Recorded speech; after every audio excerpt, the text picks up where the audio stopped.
সেই গৌড়বঙ্গের সময় মালদা ছিল বাংলার রাজধানী।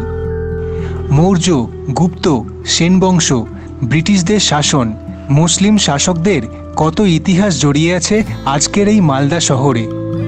এখানে আসলে আপনি কোথায় কোথায় ঘুরতে পারবেন সেই নিয়েই আলোচনা করব এই ভিডিওতে।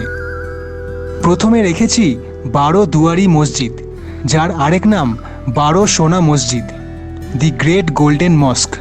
1526 সালে এই মসজিদ তৈরি করা হয়। গৌড়ের মধ্যে সবথেকে বড় মনুমেন্ট হলো এটি, দাখিল দারওয়াজা। 1425 সালে এই মনুমেন্ট বা সিংহদুয়ার তৈরি করা হয়। এটা মুসলিমদের গুরুত্বপূর্ণ স্মৃতিস্তম্ভ। সেই সময় এই জায়গা থেকেই কামান দিয়ে গুলি চালানো হতো, তাই এই গেটের আরেক নাম সালামি দারওয়াজা। তাঁতিপাড়া মসজিদ, 1480 সালে মিরসাদ খান এই মসজিদটি বানান। লোটন মস্ক, 1475 সালে এই মসজিদ তৈরি করেন সুলতান ইউসুফ শাহ। চামকাটি মসজিদ, 1475 সালে সুলতান শামসুদ্দিন ইউসুফ শাহর রাজত্বকালে এই মসজিদটি তৈরি করা হয়। গুণমন্ত মস্ক, 1484 সালে জালালউদ্দিন ফাতে শাহ এই মসজিদটি বানান। ফিরোজ মিনার, 1489 সালে এটি তৈরি করা শেষ হয়।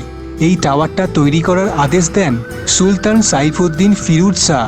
1485 সাল থেকে 1489 সালের মধ্যে এই মিনার তৈরি করা হয়। তুগলাকি স্টাইলে এই মিনার তৈরি করা হয়।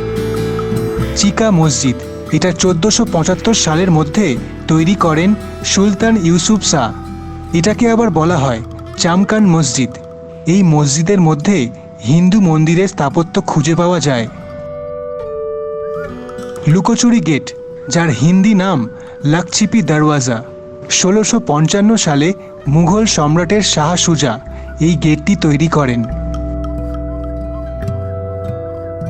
কাদাম রাসুল মস্ক, 1531 সালে সুলতান নুসরত শাহ এটি তৈরি করেন। এর ঠিক পাশেই রয়েছে ফাতে খান স্টম্প। ঔরঙ্গজেবের সেনাপতি দিলাওয়ার খান, তার ছেলে, যিনি একজন কমান্ডার ছিলেন, ফাতে খান, তার সমাধি রয়েছে এখানে। গুমতি দরওয়াজা, এই মসজিদ তৈরি করেন সুলতান আলাউদ্দিন হুসেন শাহ 1512 সালে। শোনা যায় যে এর ডেকোরেশনটা আসল সোনা দিয়ে তৈরি করা হয়েছে। রামকেলি, এটা একটা ছোট্ট গ্রাম। এটা হচ্ছে শ্রী চৈতন্য মহাপ্রভুর আরেকটা বাড়ি। তিনি যখন বৃন্দাবন যাচ্ছিলেন এই স্থানে কিছুদিন বিশ্রাম নিয়েছিলেন। তেনার পায়ের ছাপ মন্দিরে রাখা আছে। এটাকে আবার বলা হয় গুপ্ত বৃন্দাবন। একলাখি মৌসোলিয়াম, 1412 থেকে 1415 সালের মধ্যে এই মসজিদ তৈরি করা হয়। একলাখি নামটা দেওয়া হয়েছে কারণ এর পেছনে 1 লাখ টাকা খরচা হয়েছে তৈরি করতে।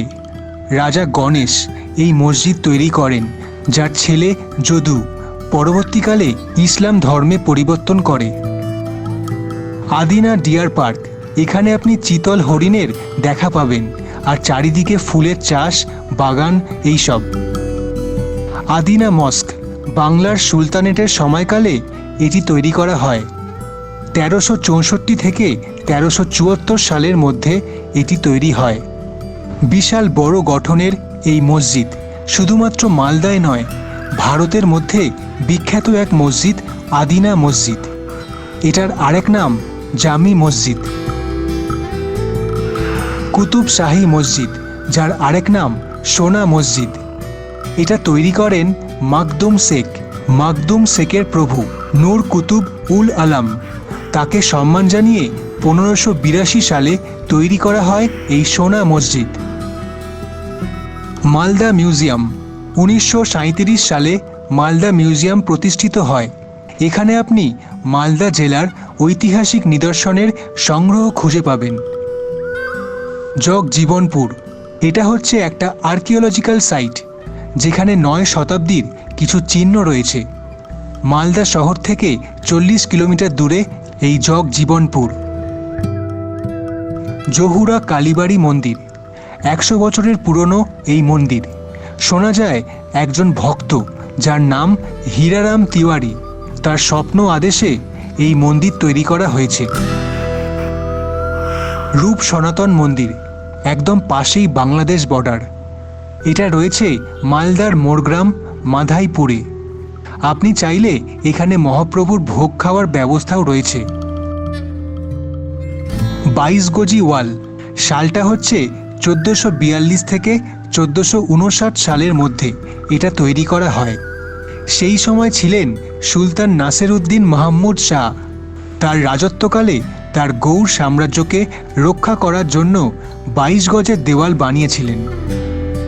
22 গজি ওয়ালের পাশেই রয়েছে বল্লাল সেনের ভিটা, যিনি ছিলেন বাংলার সেনা রাজবংশের শাসক।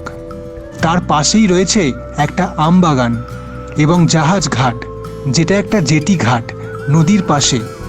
এখানে আগে জাহাজ আসতো, ব্যবসা হতো, এখন আর হয় না। কোটওয়ালি গেট, এটি হচ্ছে ভারত বাংলাদেশের বর্ডারের দরজা। তারপর আপনি যেতে পারেন ভারত বাংলাদেশ বর্ডার এরিয়াতে, কাঁটাতার দেওয়া আছে। কেমন লাগলো মালদার ভ্রমণ স্পটগুলো? নতুন নতুন রকমারি ভিডিও দেখতে চাইলে এই চ্যানেলটা সাবস্ক্রাইব করে রাখুন। ধন্যবাদ, ভালো থাকুন।